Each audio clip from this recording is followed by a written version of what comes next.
पिछले क्लास में हमने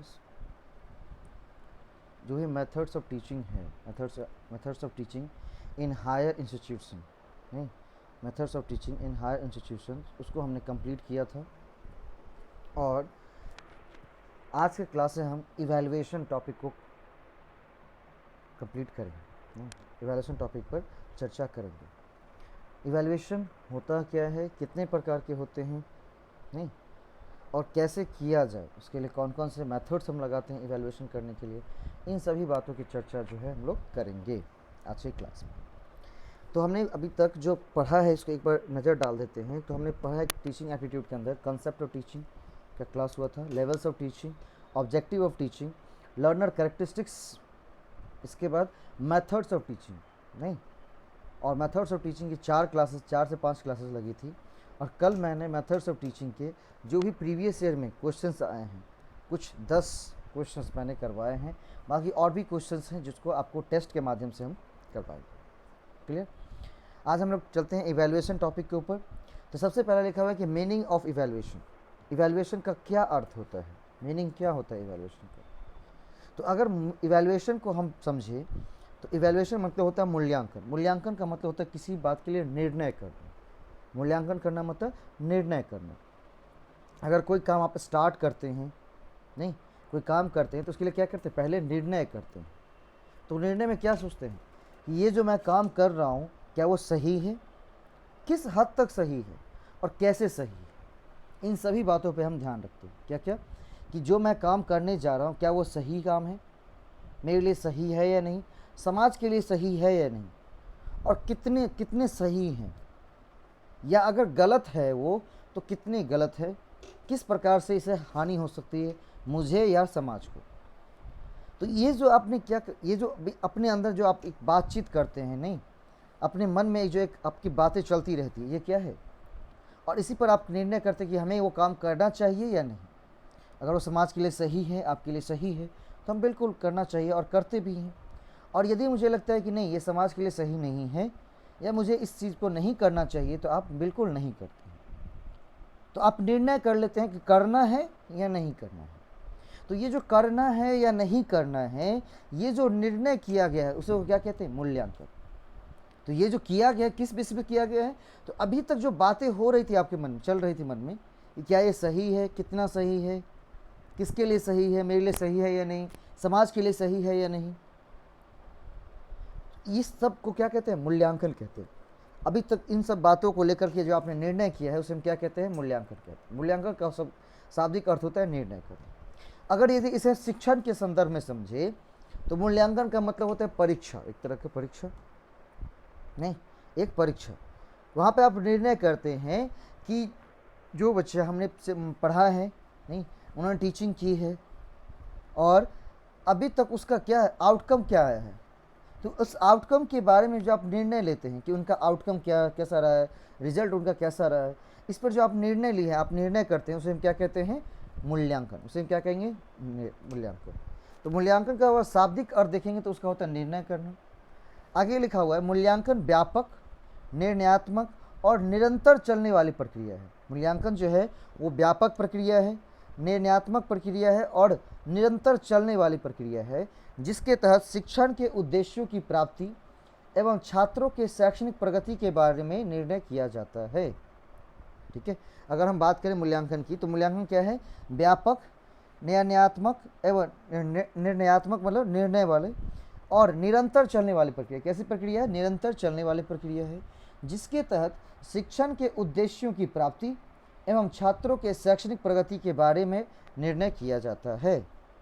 अगर हम बात करें मूल्यांकन की तो मूल्यांकन कैसा है, व्यापक प्रक्रिया है, निर्णयात्मक प्रक्रिया है और निरंतर चलने वाली प्रक्रिया है, जिसके तहत शिक्षण के उद्देश्यों की प्राप्ति, शिक्षण के उद्देश्यों की प्राप्ति एवं छात्रों के शैक्षणिक प्रगति के बारे में क्या किया जाता है, निर्णय किया जाता है कि हमने शिक्षण के उद्देश्यों को कितने हद तक पूरा किया है, अगर पूरा नहीं कर पाए तो किस वजह से नहीं कर पाए हैं, क्या कमी रह गई है, या किन चीज़ों को सही करके हम उन चीज़ों को उन उद्देश्यों की प्राप्ति कर सकते हैं। तो बोला मूल्यांकन जो है व्यापक होता है, निर्णयात्मक होता है और निरंतर चलने वाली प्रक्रिया होती है, जिसके तहत शिक्षण के उद्देश्यों की प्राप्ति एवं छात्रों के शैक्षणिक प्रगति के बारे में निर्णय किया जाता है। ठीक है, इसके बाद कोठारी आयोग ने मूल्यांकन का एक परिभाषा दिया है। क्या कहा है मूल्यांकन के बारे में उन्होंने? तो कोठारी आयोग के अनुसार मूल्यांकन एक सतत प्रक्रिया है। मूल्यांकन जो कैसी प्रक्रिया है? सतत प्रक्रिया है, जो कि शिक्षण प्रणाली का एक अभिन्न अंग है।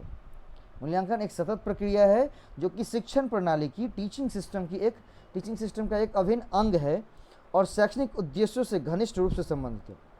और शैक्षणिक उद्देश्यों से क्या होता है? घनिष्ठ रूप से संबंधित है। कोठारी आयोग के अनुसार मूल्यांकन क्या है? मूल्यांकन एक सतत प्रक्रिया है जो कि शिक्षण प्रणाली का एक अभिन्न अंग है। जो कि क्या है? शिक्षण प्रणाली का एक अभिन्न अंग है और शैक्षणिक उद्देश्यों से घनिष्ठ रूप से संबंधित है। और शैक्षणिक उद्देश्यों से बहुत ही घनिष्ठ रूप से वो संबंधित होता है। ठीक है, वो एक सतत प्रक्रिया, निरंतर चलने वाली प्रक्रिया है। ठीक है, और वो शिक्षण प्रणाली का एक अभिन्न अंग है। जिस तरह से मेथड्स है शिक्षण के, उसी तरह से मूल्यांकन भी नहीं, क्योंकि सिर्फ पढ़ाना ही नहीं है बल्कि उनके आउटकम के बारे में हमें निर्णय भी करना है कि उनका जो आउटकम रहा है वो क्या रहा है। नहीं, क्या हमने जो उद्देश्य बनाए थे उनकी पूर्ति हुई है या नहीं हुई। इसके बाद आगे बढ़ते हैं हम। लिखा हुआ यूजीसी के अनुसार, यूजीसी ने भी मूल्यांकन की डेफिनेशन परिभाषा दी है। क्या कहा यूजीसी ने? तो बोला यूजीसी के अनुसार मूल्यांकन परीक्षा और जांच के माध्यम से एकत्रित किए गए साक्ष्यों व व्याख्याओं तथा निर्धारित मानदंडों के आधार पर निर्णय लेने की प्रक्रिया है। यूजीसी के अनुसार बोला मूल्यांकन जो है, मूल्यांकन परीक्षा, किसके परीक्षा, एग्जामिनेशन, और जांच के माध्यम से, टेस्ट के माध्यम से एकत्रित किए गए हैं, इन दोनों के माध्यम से एकत्रित किए गए, इकट्ठे किए गए साक्ष्यों एवं व्याख्याओं तथा निर्धारित मानदंडों के आधार पर निर्णय लेने की प्रक्रिया है। यूजीसी क्या है? तो यूजीसी के अनुसार मूल्यांकन परीक्षा और जांच के माध्यम से एकत्रित किए गए साक्ष्यों व व्याख्याओं तथा निर्धारित मानदंडों के आधार पर निर्णय लेने की प्रक्रिया है। ठीक है, इवैल्यूएशन का ये डेफिनेशन है। अगर इसके बाद हम बात करें किसकी? मूल्यांकन की विशेषता की, तो मूल्यांकन के क्या क्या फीचर्स हैं? तो मूल्यांकन के 3 मेन फीचर्स हैं जिसकी चर्चा हमने डेफिनेशन में भी, परिभाषा में भी ऊपर की है। पहला क्या है? कॉम्प्रिहेंसिव, मूल्यांकन की कॉम्प्रिहेंसिव। उसके बाद निरंतर, कॉन्टिन्यूअस और व्यवस्थित, सिस्टमेटिक। मूल्यांकन की विशेषता क्या है? तो व्यापक, कॉम्प्रिहेंसिव, निरंतर, कॉन्टिन्यूअस और व्यवस्थित, सिस्टमेटिक। ठीक है, तो सबसे पहला फीचर्स हम देखते हैं व्यापक। तो बोला मूल्यांकन के तहत छात्रों के सभी पक्षों के लिए विकास व प्रगति के बारे में निर्णय लिया जाता है। व्यापक में कॉम्प्रिहेंसिव, मूल्यांकन के तहत छात्रों के सभी पक्षों के लिए, छात्रों के किस पक्षों के लिए? सभी पक्षों के लिए विकास व प्रगति के बारे में, मूल्यांकन तो सभी छात्रों के विकास व प्रगति के लिए डेवलपमेंट प्रोग्रेस के बारे में निर्णय लिया जाता है, जिसके लिए शिक्षक द्वारा विभिन्न तकनीकों का उपयोग किया जाता है। बोला मूल्यांकन क्या है? मूल्यांकन व्यापक प्रक्रिया है।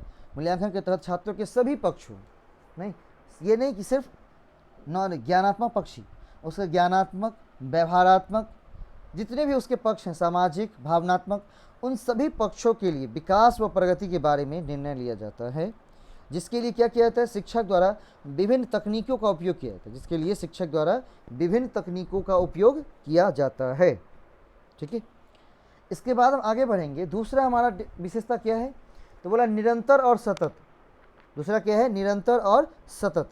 बोला मूल्यांकन शिक्षण प्रक्रिया का अभिन्न अंग है। मूल्यांकन जो है वो क्या है?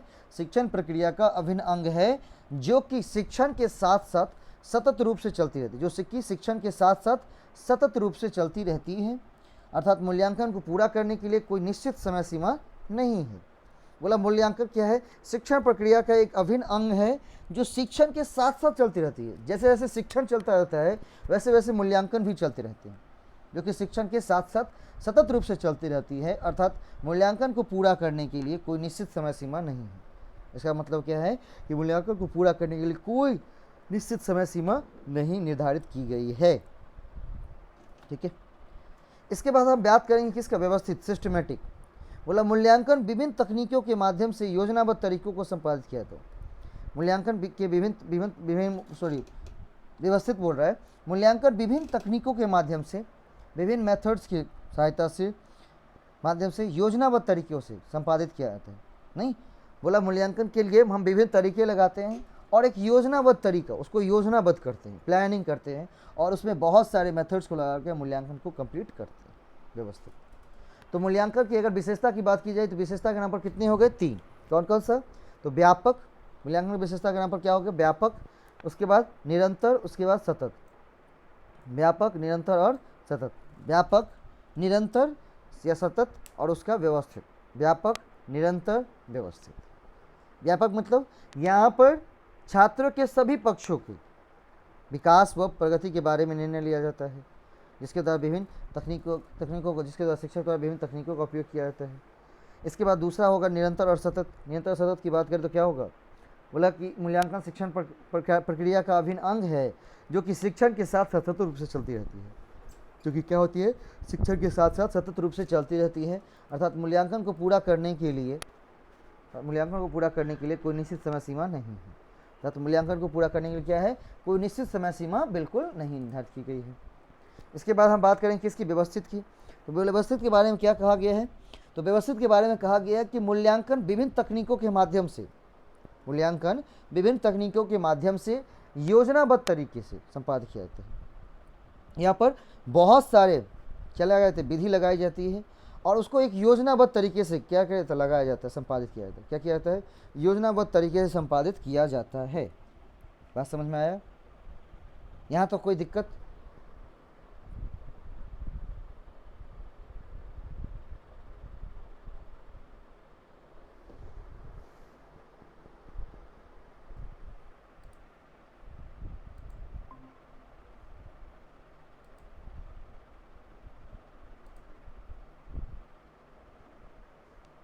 यहाँ तक कोई समस्या नहीं?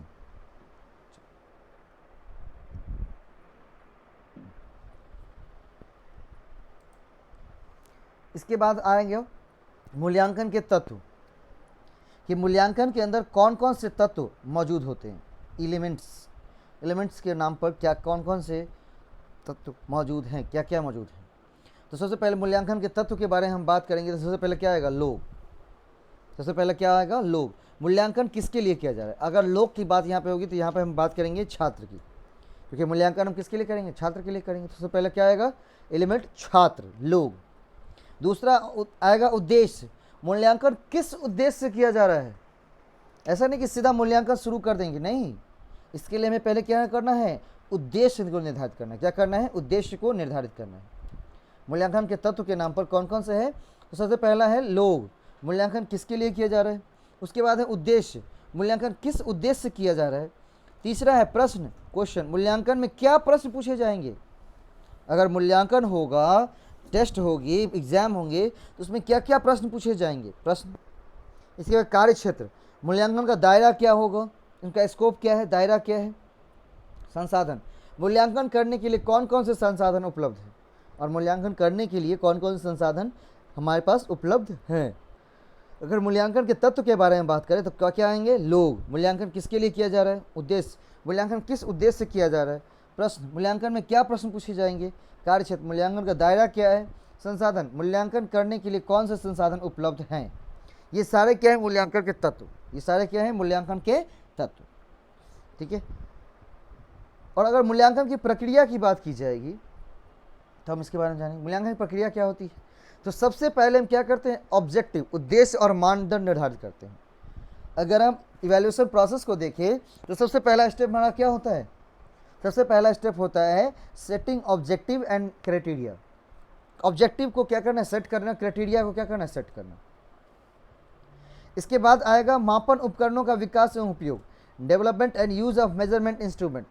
और जो आपने ऑब्जेक्टिव सेट किया है, जो क्राइटेरिया सेट किया है, उसके मापन के लिए उपकरणों का विकास करना, डेवलप करना और उसको यूज करना, उपयोग करना। मापन उपकरणों का विकास और उपयोग, development and use of measurement instruments. फिर एकत्रित डेटा की व्याख्या, interpretation of collected data. Interpretation of collected data, data को क्या करना? इंटरप्रेट करना। डाटा को क्या करना? इंटरप्रेट करना। इसके बाद होता है चौथा, निर्णय तैयार करना और उचित कार्रवाई करना, फॉर्मुलेशन ऑफ जजमेंट एंड, ठीक है, फॉर्मुलेशन ऑफ जजमेंट, ठीक है, निर्णय तैयार करना और उचित कार्रवाई करना, ठीक है, फॉर्मुलेशन ऑफ जजमेंट, ठीक है, फॉर्मुलेशन ऑफ जजमेंट। क्लियर? चलो, ये थे 4 आपके प्रोसेस। अगर इवैल्यूएशन प्रोसेस की बात की जाए, सबसे पहले क्या करना है हमें? ऑब्जेक्टिव सेट करना है, सेटिंग ऑब्जेक्टिव एंड क्राइटेरिया। दूसरा क्या करना है, development of use and measurement instruments, जो मापन के उपकरण होंगे उनका विकास करना है और उसका उपयोग करना है।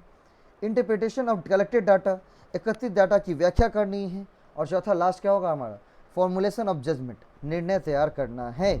ये है आपके इवैल्यूएशन के प्रोसेस ऑफ इवैल्यूएशन। इसके बाद होगी मेथड्स ऑफ इवैल्यूएशन। अगर हम इवैल्यूएशन करना चाहते हैं तो उसके लिए कौन कौन से मेथड्स हैं। तो अगर हम इवैल्यूएशन मेथड की बात करें तो हमारे पास दो मेथड्स आते हैं और इस पर हमेशा क्वेश्चन पूछा गया है। इन दोनों मेथड्स पे हर एक बार कोई ना कोई क्वेश्चन निश्चित रूप से रहा ही है। अब ऐसा क्या है मेथड्स को, तो इसको बहुत बारीकी से समझने की जरूरत है, समझिएगा। सबसे पहला है मानक संदर्भित मूल्यांकन। मूल्यांकन की विधि के नाम पर पहला क्या है, मानक संदर्भित मूल्यांकन, और दूसरा है मानदंड संदर्भित मूल्यांकन। अगर मानक संदर्भित मूल्यांकन की बात करें तो क्या होगा, नॉर्म रेफरेंस्ड इवैल्यूएशन। क्या करना है, नॉर्म रेफरेंस्ड इवैल्यूएशन। ऐसा मूल्यांकन जिसमें केवल छात्र के प्रदर्शन की तुलना दूसरे छात्र के प्रदर्शन से की जाती है तथा उसके प्रदर्शन के बारे में निर्णय लिया जाता है। ठीक है, यदि ऐसा एवेल्युएशन प्रोसेस है जहां पर एक छात्र की तुलना नहीं, या एक छात्र ने जो प्रदर्शन किया है, जो उनके मार्क्स आए हैं, जो उनके स्कोर आए हैं, उसकी तुलना हम क्या करते हैं, दूसरे छात्र के साथ करते हैं। क्या करते हैं, दूसरे छात्र के साथ करते हैं। तो उसे क्या कहा जाता है, उसे कहा जाता है नॉर्म रेफरेंस्ड इवैल्यूएशन। क्या कहता है, हाँ नॉर्म रेफरेंस्ड इवैल्यूएशन। क्या होता है, नॉर्म रेफरेंस्ड इवैल्यूएशन। बात समझ में आया कि जब एक छात्र के प्रदर्शन की तुलना दूसरे छात्र से की जाती है, किससे की जाती है, दूसरे छात्र से की जाती है, तो इस प्रकार के इवैल्यूएशन को हम क्या कहते हैं, नॉर्म रेफरेंस्ड इवैल्यूएशन कहते हैं। इसका एग्जांपल क्या है, परसेंटेज। अभी जो कुछ नेट एग्जाम होते हैं तो उसमें कुछ एक आध एग्जाम में जो कट ऑफ बनते हैं उस किस पे बनते हैं, परसेंटाइल बनते हैं। तो परसेंटाइल क्या होता है, तो परसेंटाइल जो है वो नॉर्म रेफरेंस्ड है। क्या है वो, नॉर्म रेफरेंस इवैल्यूएशन है। यहाँ पर एक छात्र की तुलना दूसरे छात्र से की जाती है। ठीक है, एक छात्र की तुलना दूसरे छात्र से की जाती है, उसको क्या कहेंगे, नॉर्म रेफरेंस इवैल्यूएशन। क्या कहेंगे उसको, नॉर्म रेफरेंस इवैल्यूएशन। इसके बाद है मानदंड संदर्भित मूल्यांकन, क्राइटेरिया रेफरेंस इवैल्यूएशन। उसके बाद क्या है, मानदंड संदर्भित मूल्यांकन, क्राइटेरिया रेफरेंस इवैल्यूएशन। बोला ऐसा मूल्यांकन जिसमें एक छात्र के प्रदर्शन को एक पूर्व निर्धारित शिक्षण मानक के विरुद्ध मापा जाता है तथा उसके प्रदर्शन के बारे में निर्णय लिया जाता है। जो मानदंड संदर्भित मूल्यांकन है, क्राइटेरिया रेफरेंस इवैल्यूएशन, तो बोला ऐसा मूल्यांकन जिसमें एक छात्र के प्रदर्शन को एक पूर्व निर्धारित, मैंने जो पूर्व निर्धारित शिक्षण मानक बना लिया था, शिक्षण मानदंड बना लिया था, उसके विरुद्ध हम उसको मानते हैं और उसके प्रदर्शन के बारे में निर्णय लिया जाता है। ठीक है, जैसे क्या है, नेट का रिजल्ट कितना देना है, 6% ही देना है। तो ये क्या है, क्राइटेरिया पहले से डिसाइडेड है और इस क्राइटेरिया के बेस पर हम क्या करते हैं, रिजल्ट जारी करते हैं। उसको क्या कहते हैं हम, क्राइटेरिया रेफरेंस इवैल्यूएशन। क्या कहते हैं उसको, क्राइटेरिया रेफरेंस इवैल्यूएशन। बात समझ में आया। ठीक है, दो मेथड कौन कौन सा, नॉर्म रेफरेंस इवैल्यूएशन और दूसरा criteria reference evaluation. Norm reference evaluation का मतलब कि ऐसा मूल्यांकन जिसमें एक छात्र के प्रदर्शन की तुलना दूसरे छात्र से की जाती है और उसके प्रदर्शन के बारे में निर्णय लिया जाता है और उसके प्रदर्शन के बारे में क्या किया जाता है, निर्णय लिया जाता है। उसको क्या कहेंगे हम, मानक संदर्भित मूल्यांकन। क्या कहेंगे उसको, मानक संदर्भित मूल्यांकन। उसके बाद है मानदंड संदर्भित मूल्यांकन। बोला ऐसा मूल्यांकन जिसमें एक छात्र के प्रदर्शन को एक पूर्व निर्धारित शिक्षण मानक के विरुद्ध मापा जाता है तथा उसके प्रदर्शन के बारे में निर्णय लिया जाता है। ठीक है, जो हमारा परसेंटेज में रिजल्ट आते हैं वो क्या होते हैं, क्राइटेरिया रेफरेंस, और जो परसेंटाइल में रिजल्ट आते हैं वो क्या होते हैं, नॉर्म रेफरेंस। उसको क्या बोलते हैं, नॉर्म रेफरेंस। ठीक है, ये है आपका मेथड्स ऑफ टीचिंग। आपको क्या जरूरत है, तो यदि छात्र और छात्राओं के जो रिजल्ट हैं वो किस में आ रहे हैं, परसेंटाइल में आ रहे हैं, शतमक में आ रहे हैं, नहीं किस में आ रहे हैं, शतमक में आ रहे हैं, परसेंटाइल में आ रहे हैं, तो यहाँ पर क्या होगा, मानक संदर्भित मूल्यांकन होगा। क्या होगा, मानक संदर्भित मूल्यांकन, नॉर्म रेफरेंस इवैल्यूएशन। ठीक है, और जैसे ही मानदंड संदर्भित मूल्यांकन हो जाएंगे, क्या हो जाएंगे, मानदंड संदर्भित मूल्यांकन हो जाएंगे, तो वहाँ पर क्या होगा कि जो शिक्षण के अंदर पहले से मानक निर्धारित हैं उसी के बेस को बना करके हम मूल्यांकन क्या करेंगे, निर्णय करेंगे। ठीक है, मानदंड संदर्भित मूल्यांकन, क्राइटेरिया रेफरेंस इवैल्यूएशन। ठीक है, पहला है नॉर्म रेफरेंस इवैल्यूएशन, दूसरा होता है criteria reference evaluation. Criteria reference evaluation, मानदंड संदर्भित मूल्यांकन। ठीक है, इसके बाद चर्चा होगी किस पर, मूल्यांकन के प्रकार पर।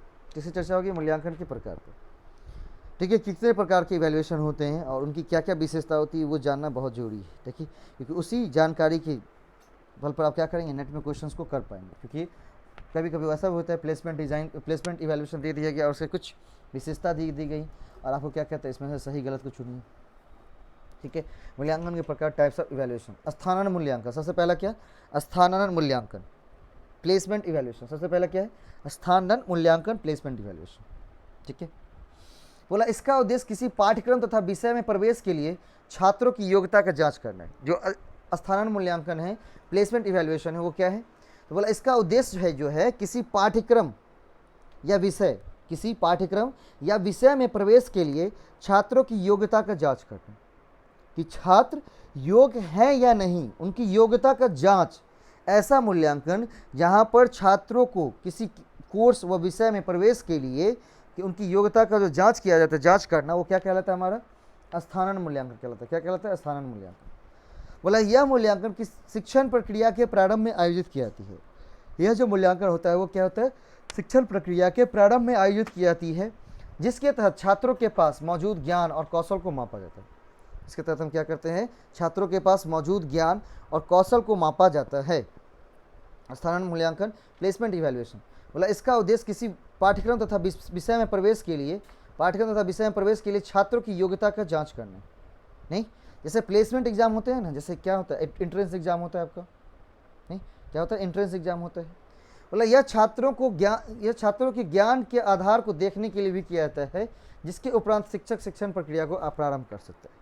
देखिए, यह छात्रों के जो ज्ञान आधार को, उनका कितना बेसिक, कितना मजबूत है, क्या क्या उन्होंने अभी तक सीखा है, इन सब की जांच के लिए जो इवैल्यूएशन प्रोसेस, जो एग्जाम कंडक्ट किया जाता है, जो प्रवेश परीक्षा ली जाती है, उसको क्या कहेंगे, प्लेसमेंट इवैल्यूएशन कहेंगे।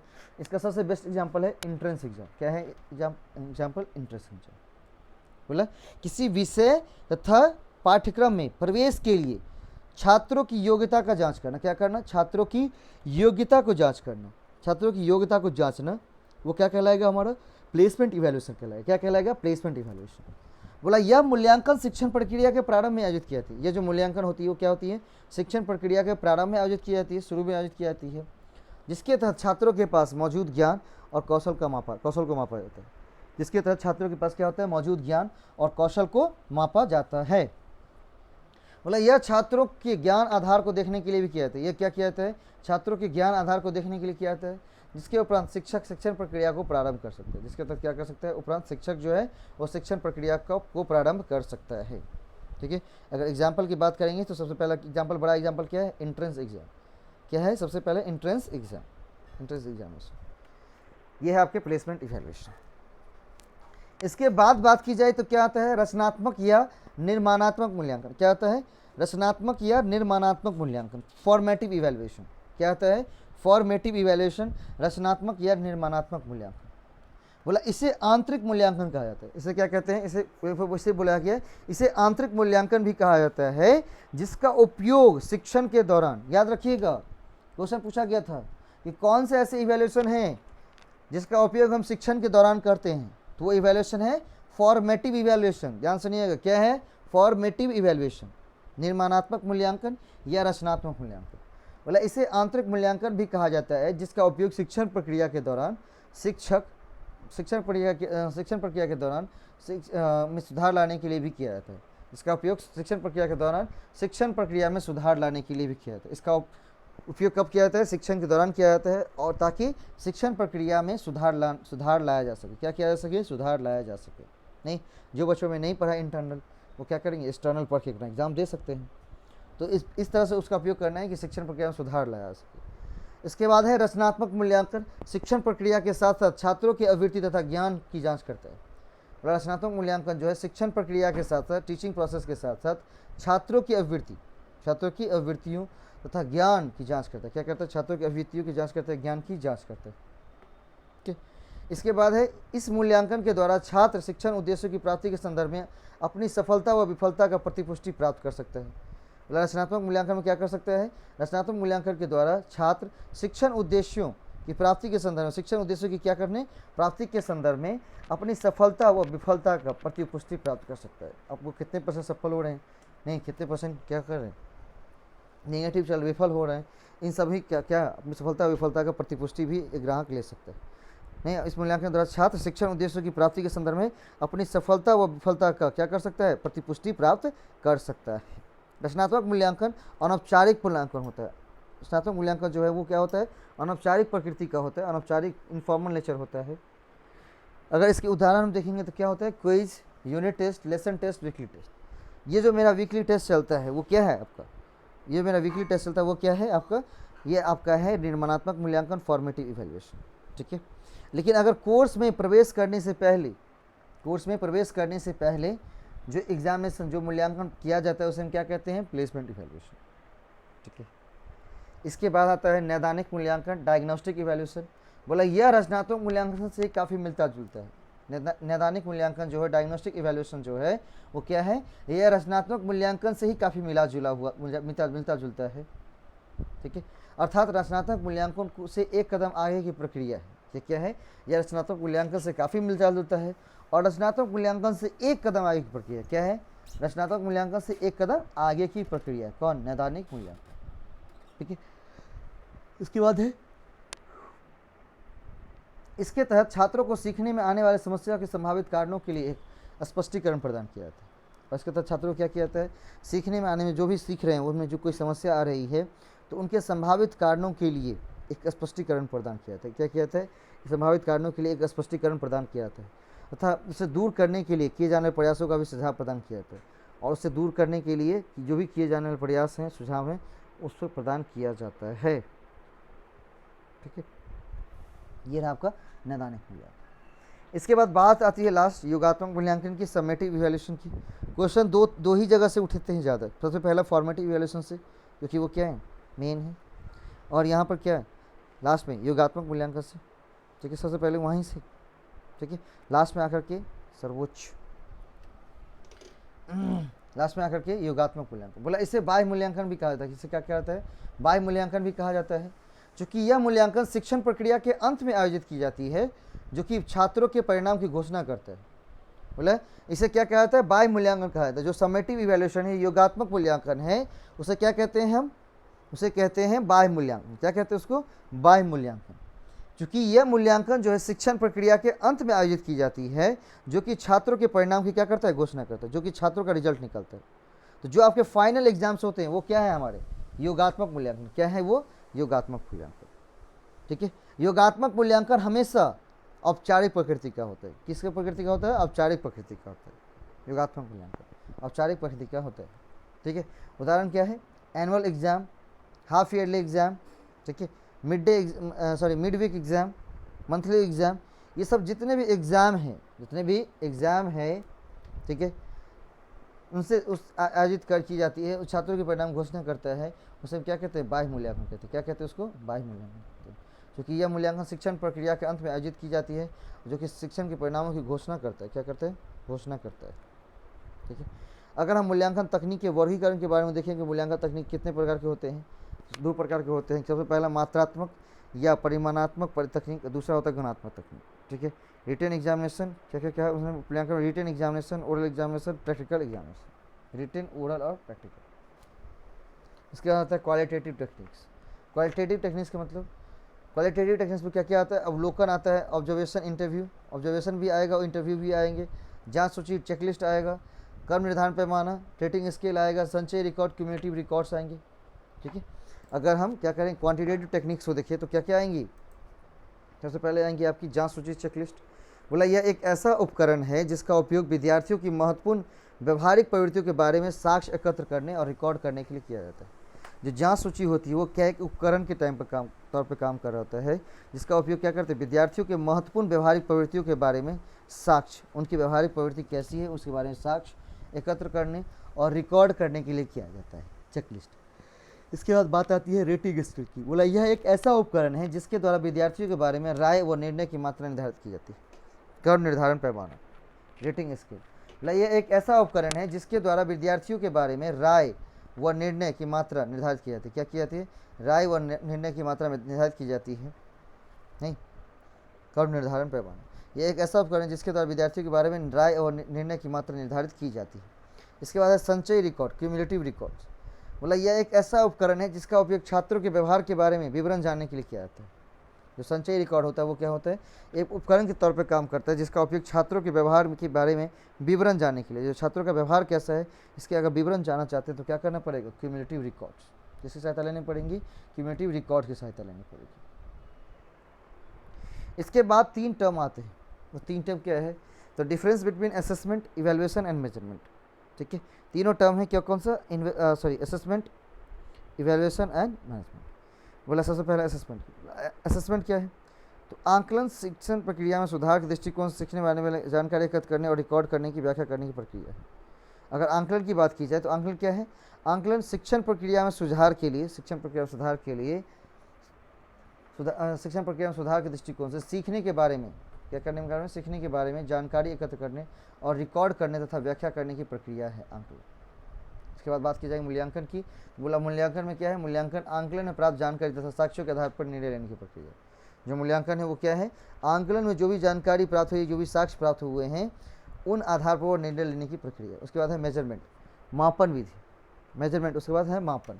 मापन निर्धारित शैक्षणिक उद्देश्यों की प्राप्ति का मापदंड है। मापन क्या है, निर्धारित शैक्षणिक उद्देश्यों की प्राप्ति का मापदंड है। जो शैक्षणिक उद्देश्य आपने निर्धारित किए थे उसके उद्देश्य, उसकी शैक्षणिक उद्देश्यों की क्या है, प्राप्ति का ये मापदंड है।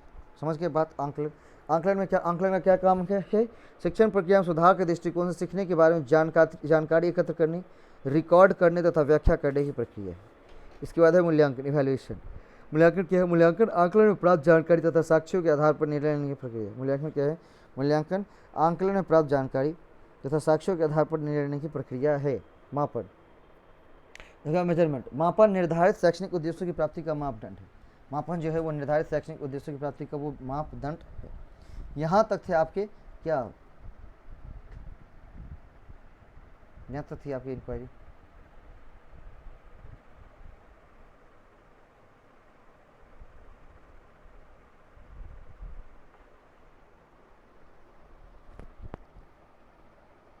चलिए, सबसे पहले हमने क्या क्या जाना, मीनिंग ऑफ इवैल्यूएशन। मीनिंग का मतलब होता है निर्णय करना। ठीक है, अगर मूल्यांकन की विशेषता की बात की जाए तो कितने हैं, 3 हैं, व्यापक, निरंतर और सिस्टमेटिक। इसके बाद है मूल्यांकन के तत्व कौन कौन से हैं, तो लोग, भाई लोग मतलब स्टूडेंट।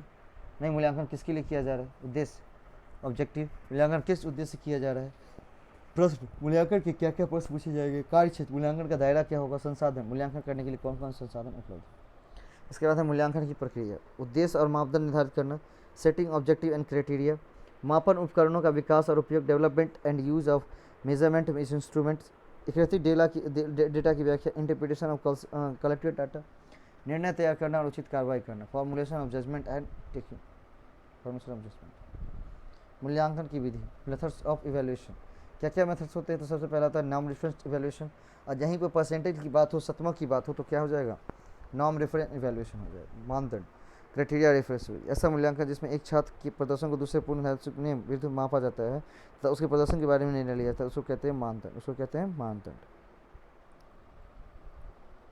इसके बाद बात रही मूल्यांकन के प्रकार की, स्थान मूल्यांकन, स्थान मूल्यांकन नहीं, इसका स्थान मूल्यांकन, प्लेसमेंट इवैल्यूएशन क्या है, सबसे उसका सुंदर उदाहरण, सबसे उदाहरण है क्या, एंट्रेंस एग्जाम। ठीक है, यह कोर्सेज और विषय के शुरू में ही आता है।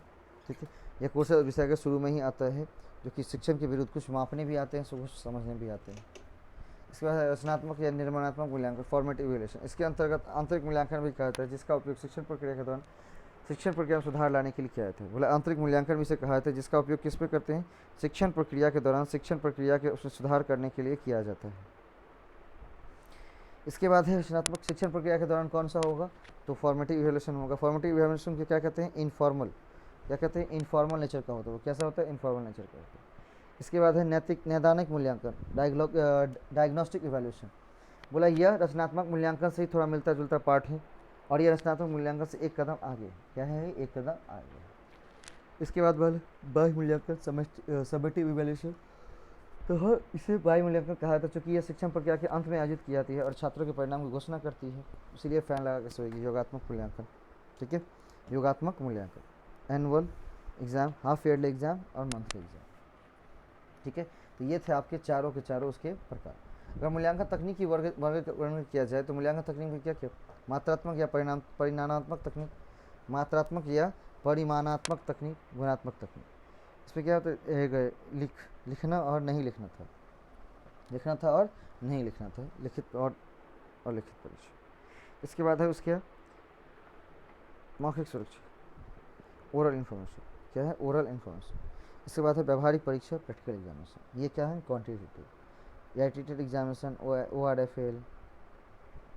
इसके बाद है प्रैक्टिकल एग्जामिनेशन। अगर वहीं पर गुणात्मक की बात की जाए तो सबसे पहले क्या आएगा, अवलोकन आएगा, साक्षात आंकड़ा आएगा। उसके बाद जांच सूची, क्रम निर्धारण पैमाना, जांच संचय रिकॉर्ड। जांच सूची बोला एक ऐसा स्कोप तैयार करो जिसका उपयोग विद्यार्थियों के महत्वपूर्ण व्यवहारिक प्रवृत्तियों के बारे में साक्ष्य एकत्र करने और रिकॉर्ड करने के लिए किया जाता है। संचय रिकॉर्ड, क्यूमुलेटिव रिकॉर्ड, एक ऐसा उपकरण जिसका उपयोग छात्रों के व्यवहार के बारे में जानने के लिए किया था, छात्रों के व्यवहार जानने के लिए विषय में जो किया था उसको क्या होते हैं, संचय रिकॉर्ड, क्यूमुलेटिव रिकॉर्ड। इसके बाद लास्ट पर है आंकलन, मूल्यांकन और मापन में अंतर, difference between assessment, evaluation and measurement. Assessment, आंकलन शिक्षण प्रक्रिया सुधार के दृष्टिकोण से सीखने के बारे में सिर्फ जानकारी एकत्र करने, रिकॉर्ड करने और व्याख्या करने की प्रक्रिया है। मूल्यांकन क्या है, मूल्यांकन आंकलन से प्राप्त जानकारी को साक्ष्यों के आधार पर निर्णय लेने की प्रक्रिया है। मापन, मेजरमेंट, मापन निर्धारित शैक्षणिक उद्देश्यों की प्राप्ति का बिल्कुल मापदंड है। ठीक है, तो आंकलन, इवैल्यूएशन और मूल्यांकन, मापन, मेजरमेंट। ठीक है, अभी तक कोई क्लास में डाउट कहिए आप लोग। आनंद जी कोई समस्या यहाँ तक?